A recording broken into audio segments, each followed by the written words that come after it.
I think the thing I appreciate about Sophie more than anything is she's never intimidated of the moment. She rises to the occasion every single time. You know, she's gonna have her teammates back. I think the thing I appreciate about Sophie more than anything is she's never intimidated of the moment. She rises to the occasion every single time.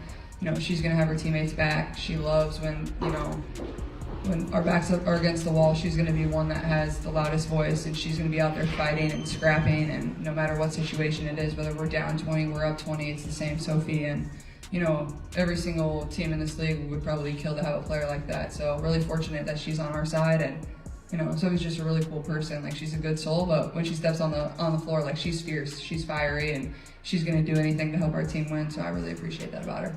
Something happened this week that split the WNBA internet directly down the middle, and both halves of the reaction tell you everything you need to know about the cultural moment this league is living through right now.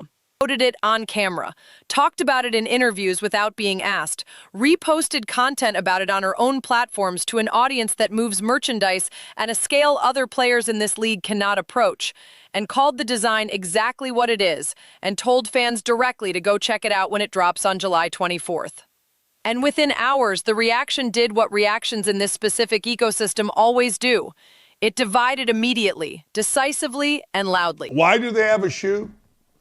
Because unlike you clowns, unlike you racist, comedic, no, not one single thing, only have a job because you're an African-American woman, she has a shoe because companies are in business to make money. And Sophie Cunningham is the face currently of the WNBA because she's smarter than you. She's smarter than all of you. She understands what she looks like. And if that's being white, blonde, and attractive, tough. That's what she looks like. That's what God gave her. She's worked on her body. She's a pro basketball player that understands modern social media. You idiots, you jealous little girls, she has a shoe because she is beautiful. Now you got hot. You got hot, you got sexy, you got likable, and you got women that are willing to do both. Be hot, sexy, and likable, and be a badass on the basketball court. That's why she has a shoe, you dolts, you dumbasses, you racists, you freaking morons.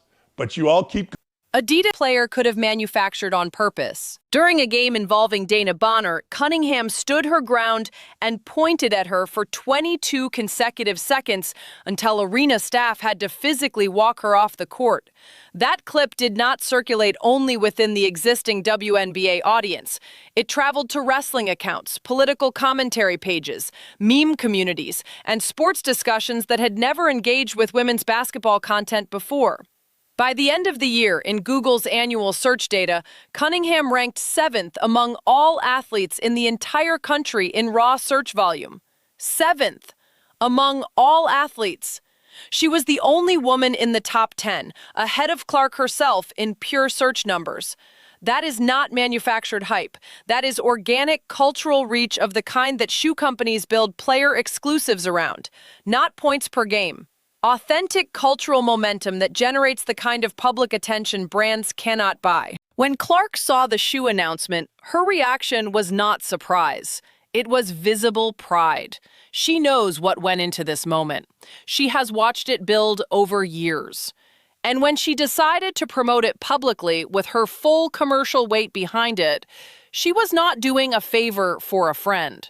She was deploying the most valuable commercial platform in women's basketball towards something she genuinely believes deserves the attention. Clark's follower count and her commercial influence within the specific fan base that has transformed the WNBA's business landscape is not a small variable in this equation. The audience that follows Clark is one of the most commercially active fan groups in the entire league. These are people who sold out road arenas in cities that had not moved WNBA tickets in years just to watch Clark play away games. When Clark points that audience towards something and tells them to go check it out, a meaningful percentage of them actually do. The pressure that creates on the "it will not sell" narrative floating around certain corners of the internet is substantial and real. Now let us address the backlash directly, because it exists and it deserves honest examination rather than dismissal. When word spread that Clark was actively and repeatedly promoting this shoe, a specific portion of the internet did not receive it quietly. Comments accumulated describing the whole thing as forced marketing, as favoritism between friends, as Clark using her platform to push a product that does not deserve the attention because the player receiving it does not meet certain statistical thresholds. The scoring average argument came out on schedule, recycled in different phrasings but carrying the same core claim that Cunningham's points per game do not justify a player exclusive, and that other players with longer or more decorated individual statistical histories should have received this kind of brand commitment before her. Strip away the specific language, and what remains underneath those comments is not really a basketball argument. It is frustration. Specifically, it is frustration that Clark keeps using her platform to boost people closely connected to her, while other players with what their supporters consider more impressive resumes have not received comparable commercial spotlight from anyone, let alone from the person with the largest commercial footprint in the league. That frustration is real. It is also aimed at entirely the wrong target. Cunningham did not receive this shoe because Clark asked a brand executive for a favor. Adidas made a commercial decision based on their own assessment of Cunningham's cultural reach and brand value. Clark is not manufacturing commercial recognition for her friend. She is publicly acknowledging recognition that the market already produced on its own.